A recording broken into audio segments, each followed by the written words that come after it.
മെയിനായിട്ട് ഷോൾഡർ ഇഞ്ചുറീസിൽ വരുന്ന ഒരു ഇഞ്ചുറീനെ കുറിച്ചാണ്, അതായത് rotator cuff injury.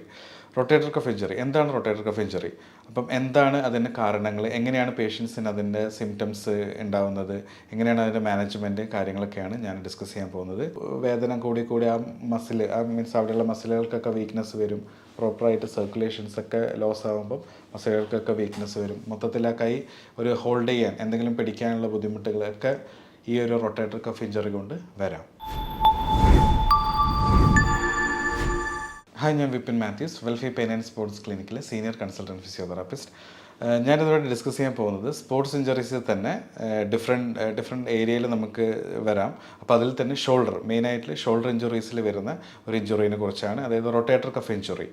Rotator cuff injury എന്താണ്? റൊട്ടേറ്റർ കഫ് ഇഞ്ചുറി അപ്പം എന്താണ് അതിൻ്റെ കാരണങ്ങൾ, എങ്ങനെയാണ് പേഷ്യൻസിന് അതിൻ്റെ സിംറ്റംസ് ഉണ്ടാവുന്നത്, എങ്ങനെയാണ് അതിൻ്റെ മാനേജ്മെൻറ്റ്, കാര്യങ്ങളൊക്കെയാണ് ഞാൻ ഡിസ്കസ് ചെയ്യാൻ പോകുന്നത്. റൊട്ടേറ്റർ കഫ് ഇഞ്ചുറി എന്ന് പറയുന്നത്, അതായത് നമ്മൾ ഷോൾഡറിൻ്റെ സ്റ്റെബിലൈസേഷൻ, അതായത് ഷോൾഡർ ജോയിൻറ്റ് സ്റ്റെബിലൈസേഷൻ ചെയ്യാൻ 4 മസിൽസ് ഉണ്ട്. 6 മസിൽസ് എന്ന് പറയും, അതായത് സുപ്രസ്പാനാറ്റസ്, ഇൻഫ്രാസ്പാനാറ്റസ്, ടെറസ് മൈനർ ആൻഡ് സബ്സ്കാബുലറിസ്. ഈ മസിലുകൾക്ക് ഏൽക്കുന്ന ക്ഷതം, ഈ മസിലുകൾക്ക് ഏൽക്കുന്ന ഡാമേജ്, അല്ലെങ്കിൽ ചെറിയ ടിയർ, അതായത് ചെറുതായിട്ട് വേർപെട്ട് പോവുക, അങ്ങനെയുള്ള അവസ്ഥകൾ ഉണ്ടാവുന്ന ഒരു അവസ്ഥയാണ് റൊട്ടേറ്റർ കഫ് ഇഞ്ചുറി എന്ന് പറയുന്നത്. മെയിൻലി സ്പോർട്ടിംഗ് ആക്ടിവിറ്റീസിലെ ആൾക്കാർക്കും ഇത് വരാം, അതുപോലെ തന്നെ നോർമൽ പീപ്പിളിലേക്ക് വരാം. കാരണം അത് mainly sports activities related to shoulder movements കൂടുതലായിട്ട് വരുന്ന ആൾക്കാർ, പിന്നെ കൈ കുത്തി വീഴുക, പിന്നെ കൈ തിരിഞ്ഞു പോവുക, ഇവർക്കൊക്കെ പെട്ടെന്ന് സഡനായിട്ട് ഉണ്ടാകുന്ന ഒരു ഇഞ്ചുറിയാണ് rotator cuff injury.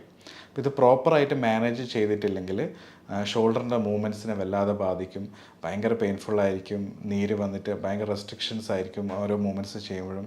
Patient will be psychologically unfit ആവും. അപ്പോൾ ഏതൊരു കാര്യം ചെയ്യാനും ഭയങ്കര ഒരു ബുദ്ധിമുട്ടുണ്ടാക്കുന്ന ഒരു ഇഞ്ചുറിയാണ് ഈ റൊട്ടേറ്റർ കഫ് ഇഞ്ചുറി. നെക്സ്റ്റ്, എങ്ങനെയാണ് റൊട്ടേറ്റർ കഫ് ഇഞ്ചുറി ഉണ്ടാവുന്നുള്ള ഒരു എക്സ്പ്ലനേഷൻസ് ഞാൻ തരാം. അതായത് പെട്ടെന്ന് ഉണ്ടാകുന്ന ഒരു വീഴ്ച, കൈ കുത്തി വീണ് പോയാൽ, ഈ ഷോൾഡർ ഇടിച്ച് വീണ് പോയാലൊക്കെ നമുക്ക് ഇഞ്ചുറി വരാം. പിന്നെ എന്തെങ്കിലും ഒരു സാധനങ്ങൾ ശക്തിയായി പുള്ളുകയോ, പിന്നെ എന്തെങ്കിലും സാധനം നമ്മളെ വന്ന് ഇടിക്കുമ്പോൾ നമ്മൾ ഇത് വെച്ച്, മീൻസ് കൈ വെച്ച് തടുക്കുമ്പം ബാക്കിലോട്ട് ഷോൾഡർ മൂവ്മെൻറ്റ്സ് പോകുമ്പോഴൊക്കെയാണ് നമുക്ക് ഈ ഷോൾഡറിൻ്റെ മസിൽസ് വലിഞ്ഞു പോകുക, അല്ലെങ്കിൽ മസിൽസിന് ടിയർ വരിക. പിന്നെ ശക്തിയായി കുറേ നാൾ കളിക്കുമ്പോൾ, അതായത് ബാഡ്മിൻ്റൺ, അങ്ങനെയുള്ള ക്രിക്കറ്റ്, അങ്ങനെയുള്ള കളികളൊക്കെ കളിക്കുമ്പോൾ നമുക്ക് പെട്ടെന്നുള്ള ഒരു ഷോട്ടിൽ നമുക്ക് പെട്ടെന്ന് സഡനായിട്ട് ഈ ഒരു മസിൽ പുള്ള് വരാം, ചിലപ്പോൾ മസിൽ വലിഞ്ഞു പോവാം, അങ്ങനെയും നമുക്ക് റൊട്ടേറ്റർ കഫ് വരാം. മെയിൻലി നോർമൽ പീപ്പിൾസിലൊക്കെ വരുന്നത് ഇഞ്ചുറീസ്, അതായത് എന്തെങ്കിലും വീഴ്ചയിലോ, അത് എന്തെങ്കിലും ശക്തിയായ സാധനം വലിക്കുമ്പോഴോ, അല്ലെങ്കിൽ എന്തെങ്കിലും നമ്മൾ ഹിറ്റ് ഹാപ്പനിങ്, എന്തെങ്കിലും ഇടിയോ അങ്ങനെ എന്തെങ്കിലും ഉണ്ടാകുമ്പോഴൊക്കെയാണ്, നേരിട്ട് ഷോൾഡറിന് ഇടി കിട്ടുമ്പോഴൊക്കെയാണ് നമുക്ക് ഇഞ്ചുറീസ് വരാറുള്ളത്. മെയിൻലി റൊട്ടേറ്റർ കഫ് ഇഞ്ചുറി വന്നു കഴിഞ്ഞാൽ പേഷ്യൻസ് പറയും കൈ ഇനീഷ്യലി, അതായത് ഇവിടുന്ന് ജസ്റ്റ് പൊക്കാൻ ബുദ്ധിമുട്ട്, കൈ തിരിക്കുമ്പോൾ വേദന, ഡ്രസ്സുകൾ ഇടാൻ പറ്റുന്നില്ല, കൈ എന്തെങ്കിലും ഓവർ ഹെഡായിട്ടുള്ള, അതായത് മേലെ നിന്നുള്ള കാര്യങ്ങൾ എടുക്കുമ്പോൾ ഭയങ്കര വേദന, എന്തെങ്കിലും വെയിറ്റുള്ള സാധനങ്ങൾ എടുക്കുമ്പോൾ ഭയങ്കര പെയിന്, എന്തെങ്കിലും ചെറിയൊരു കാര്യം, ഇപ്പോൾ ഒരു മേശപ്പുറത്ത് നിന്ന് ചെറിയൊരു പ്ലേറ്റോ എന്തെങ്കിലും എടുക്കുമ്പോൾ തന്നെ പെട്ടെന്ന് അവർക്കൊരു പെയിൻ വരിക. അപ്പം ഇങ്ങനെയുള്ള കാര്യങ്ങളാണ്. പിന്നെ രാത്രിയിൽ നല്ല കടച്ചിലും വേദനയും ഉണ്ടാവും, പിന്നെ ആ സൈഡിലേക്ക് ചെരിഞ്ഞ് കിടക്കാൻ ബുദ്ധിമുട്ടുണ്ടാവും, പിന്നെ പ്രോബബ്ലി ആ ഒരു വേദന കൂടി ആ മസിൽ, മീൻസ് അവിടെയുള്ള മസിലുകൾക്കൊക്കെ വീക്ക്നെസ് വരും, പ്രോപ്പറായിട്ട് സർക്കുലേഷൻസ് ഒക്കെ ലോസ് ആകുമ്പം മസിലുകൾക്കൊക്കെ വീക്ക്നെസ് വരും, മൊത്തത്തിൽ ആ കൈ ഒരു ഹോൾഡ് ചെയ്യാൻ, എന്തെങ്കിലും പിടിക്കാനുള്ള ബുദ്ധിമുട്ടുകളൊക്കെ ഈ ഒരു റൊട്ടേറ്റർ കഫ് ഇഞ്ചുറി കൊണ്ട് വരാം. ഞാൻ മുന്നേ പറഞ്ഞ പോലെ തന്നെ റൊട്ടേറ്റർ കഫ് ഇഞ്ചുറി ഒരു മെയിൻ സീരിയസ് ഇഞ്ചുറി തന്നെയാണ്. അത് പ്രോപ്പറായിട്ട് റീഹാബിലിറ്റേറ്റ് അല്ലെങ്കിൽ ട്രീറ്റ്മെൻറ്റ് ചെയ്തില്ലെങ്കിൽ അതെന്തായാലും നമ്മൾ വ്യക്തി ജീവിതത്തെ മൊത്തം അത് ബാധിക്കും നല്ല രീതിയിൽ. കാരണം ആ ഇഞ്ചുറി നമുക്ക് പലപ്പോഴായിട്ട് നമ്മളെ റെസ്ട്രിക്ഷൻസ്, അതായത് ഡെയിലി ആക്ടിവിറ്റീസിൽ റെസ്ട്രിക്ഷൻസ് വരാം. ഒരു കാര്യങ്ങൾ പ്രോപ്പറായിട്ട് ചെയ്യാൻ ഭയങ്കര ബുദ്ധിമുട്ടായിരിക്കും. അതായത് നമ്മൾ ഡെയിലി ആക്ടിവിറ്റീസ് എന്തെങ്കിലും എടുക്കണമെങ്കിലോ, ഇപ്പോൾ ഡ്രൈവ് ചെയ്യണമെങ്കിലോ, എന്തെങ്കിലും കാര്യങ്ങൾ വലിക്കണമെങ്കിലോ ഒക്കെ നമുക്ക് ഒരു ബുദ്ധിമുട്ടാണ്.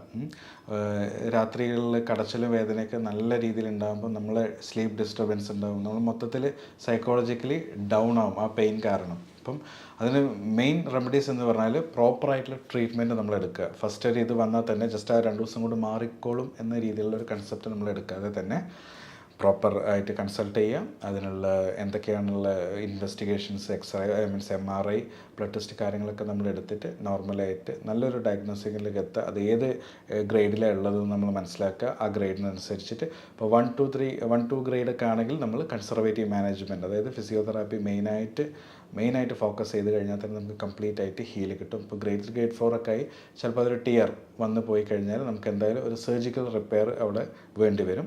ആ സർജിക്കൽ റിപ്പയർ കഴിഞ്ഞാലും മെയിൻ തിങ് ഈസ് റീഹാബിലിറ്റേഷൻ. അതായത് ഫിസിക്കൽ തെറാപ്പി ഓർ ഫിസിയോതെറാപ്പിയാണ് അതിൻ്റെ മെയിൻ ആയിട്ടുള്ള return from the rotator cuff injury എന്ന് പറയുന്നത്. അപ്പോൾ പ്രോപ്പറായിട്ടുള്ള സ്ട്രെങ്തനിങ്, അതായത് നമ്മൾ ഓൾറെഡി ഇഞ്ചുറി പറ്റിക്കഴിഞ്ഞാൽ നമ്മളതിന് ചുറ്റുള്ള മസിൽസ് ഒക്കെ വീക്കായി പോകും. അപ്പം അതൊക്കെ റീഗെയിൻ ചെയ്തെടുക്കണമെങ്കിൽ നല്ല പ്രോപ്പറായിട്ടുള്ള സ്ട്രെങ്തനിങ് പ്രോഗ്രാംസ്, നല്ല രീതിയിലുള്ള എക്സസൈസ് പാറ്റേൺസ് നമ്മൾ ചെയ്തേ പറ്റുള്ളൂ. അപ്പം അതാണ് ഞാൻ പറയുന്നത്. നമ്മൾ നോർമലി ഒരു ഇഞ്ചുറി വന്നു കഴിഞ്ഞാൽ നമുക്ക് നല്ല രീതിയിലുള്ള സ്ട്രെങ്തനിങ്ങും കാര്യങ്ങളും ഒക്കെ ചെയ്ത് നമ്മൾ ആ ഡൂസ് ആൻഡ് ഡോൺസ് കറക്റ്റായി അനുസരിച്ച് കഴിഞ്ഞാൽ ഒരു റൊട്ടേറ്റർ കഫ് പാത്തോളജിയിൽ റൊട്ടേറ്റർ കഫ് ഇഞ്ചുറി പൂർണ്ണമായിട്ട് മാറി പഴയ രീതിയിലേക്ക് നമുക്ക് വരാൻ പറ്റും. ഇമെയിൽ പറഞ്ഞ കാര്യങ്ങൾ എന്തെങ്കിലും സംശയമോ കാര്യങ്ങളുണ്ടെങ്കിൽ താഴെ പറയുന്ന ഫോൺ നമ്പറിൽ കോൺടാക്റ്റ് ചെയ്യുക. അതുപോലെ തന്നെ നിങ്ങൾക്ക് ഇതുപോലെയുള്ള എന്തെങ്കിലും ബുദ്ധിമുട്ടോ കാര്യങ്ങളോ ഉണ്ടെങ്കിൽ തന്നെ എത്രയും പെട്ടെന്ന് നല്ലൊരു കൺസൾട്ടൻറ്റിനെ കാണുക.